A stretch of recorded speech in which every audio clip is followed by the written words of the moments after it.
Hello, and welcome to this bonus episode of The Writer's Mindset with me, Kristina Adams.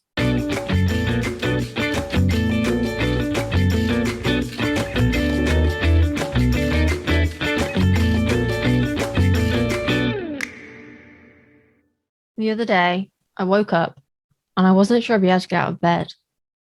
My joints ached, my brain was tired, and everything felt heavy. Such is the life of someone with chronic fatigue syndrome and fibromyalgia. When I was first diagnosed 5 years ago, I saw many stories of people with similar conditions, and they all had one thing in common. They said that their pain got worse, and as a result, their life was over. I refused to let that be me. Despite my diagnoses, I publish 4 or 5 books a year, edit weekly podcast episodes, and write weekly blog posts. It's not just my tenacity that gets me through, but that probably does help. You see, there are things we can do to become happier, healthier, and more productive writers. Unfortunately, a lot of productivity advice is ableist, neurotypical, and frankly kind of thin. Drink more water, they say. Do some cardio, they say. Get up at 4 a.m., they say. Bugger that. That kind of advice hasn't made the blindest bit of difference to me. You know what has?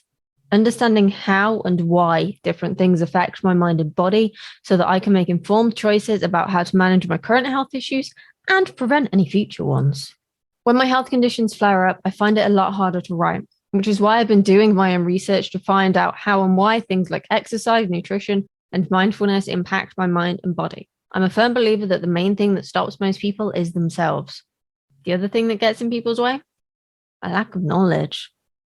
It can be hard to know where to look, though. That's why I'm going to combine everything I found out about being a healthier, more productive writer since I published Productivity for Writers in 2017, and I'm going to turn all of that information into a bonus podcast series.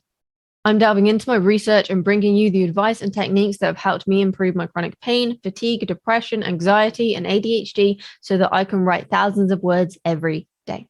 We're going to explore ways you can adopt healthy habits to improve your mental health, physical health, and health span so that you can write and publish as much as you want.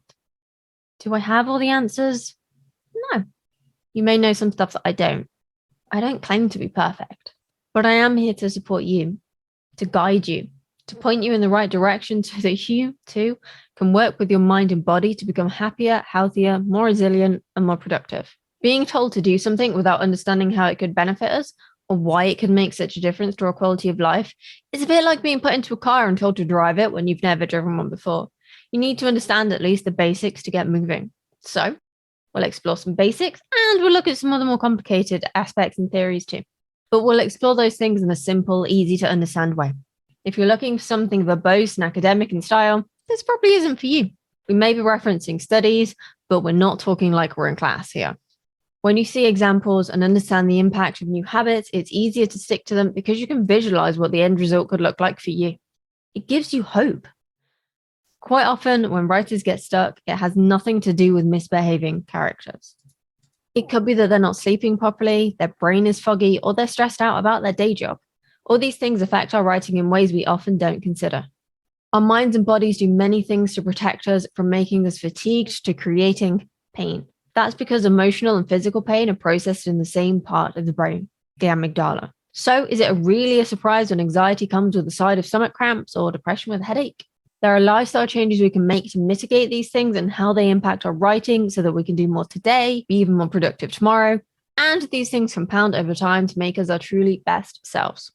I'm going to take you on a journey of self-discovery to help you find ways to become even more productive, resilient, and healthy. It's all too easy to fall into bad habits and feel demotivated.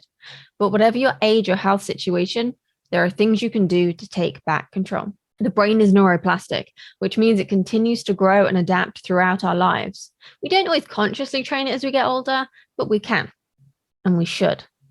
Taking control of this neuroplasticity means we can experience negative events differently, adopt healthier habits, and even learn to enjoy things we once hated, like editing or exercise.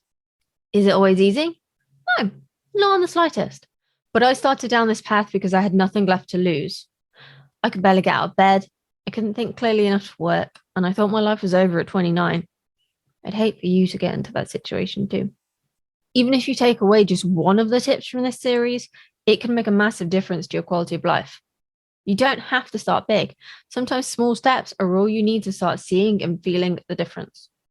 Sometimes it takes hours, sometimes days, sometimes weeks. But once you adopt one healthy habit, it's easier to pick up the next and the next and the next until you feel like a completely different person. After a while, that snowball becomes an avalanche, covering over the negativity of your past and giving you a blank slate to start over with. I'm not a doctor or a psychologist, but I am someone who's obsessed with improving her health span and quality of life, which has led to a lot of research over the last 2 years. And now I want to share those learnings with you because I refuse to believe we should ever give away the power or control over our own lives. A happy writer is a productive writer, whether your definition of productive is 10,000 words a day or 10,000 words a year. Whatever's getting in your way, I'm here to help you explore it and look after yourself better while you do it. If you're already a patron, keep an eye out for the next episode. It'll be all about the link between physical and emotional pain in the brain and how you can use that to reprogram your brain so that you can do more. More writing, more publishing, more marketing, more of whatever you want to do in your life. We'll be releasing new episodes roughly every fortnight to give you time to digest what's in each episode and do any activities included. I highly recommend you do the activities before moving on because they are designed to help you. And also, check out our references and do your own research because the more you understand the information that we share, the easier it will be for you to work with your mind and body, not fight against it. If you're not yet a patron of the Writer's Mindset podcast, you can find us at patreon.com/Writer's Mindset. We've already got bonus content on other aspects of life as a writer for you to check out while you wait for the next episode. We also release new podcast episodes early for patrons to enjoy. And patrons get to submit questions for upcoming guests and suggest areas you'd like us to cover in a bonus series. I'm really excited to share these techniques with you because they're genuinely things that have changed my life. Without the techniques in these upcoming episodes, I wouldn't be blogging, podcasting, and I probably wouldn't be publishing my books either. I have every faith that you can join me on this journey and come out stronger too. Look after yourself, be kind to yourself, keep writing, and I will see you very soon.